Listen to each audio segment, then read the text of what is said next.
Today we are going to discuss about the law of demand in CA Foundation Economics.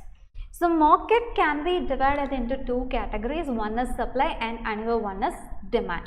Supply can be manipulated by the suppliers and demand can be controlled by the buyers. The factors affecting demand is first one, price. If price for my product is increasing and demand for my product will get reduced. And second one is income.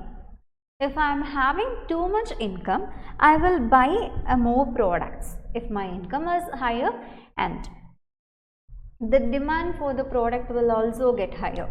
And taste and preference. Every consumer has different taste and preference.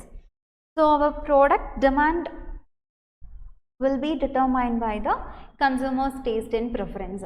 Next one, future price and population.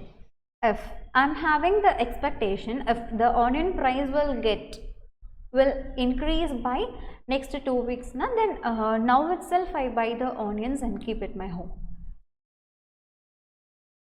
Next one, population. If I am having a huge demand in that particular market, or else we can select a Coimbatore city itself. In Coimbatore city, I am having a huge demand for rice, and in another city, we can set Salem.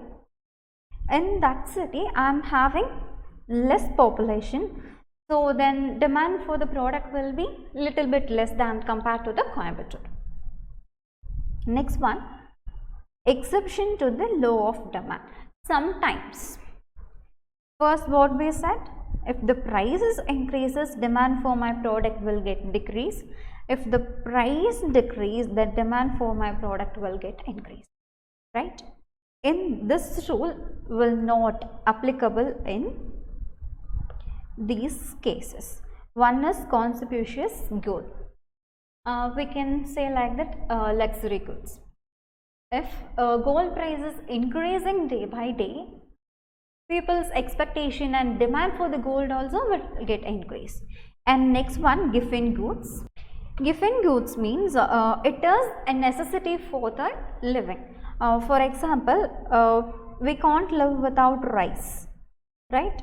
If in this case rice price is increasing day by day, it's coming around 1500 to 2000 for 25 kgs.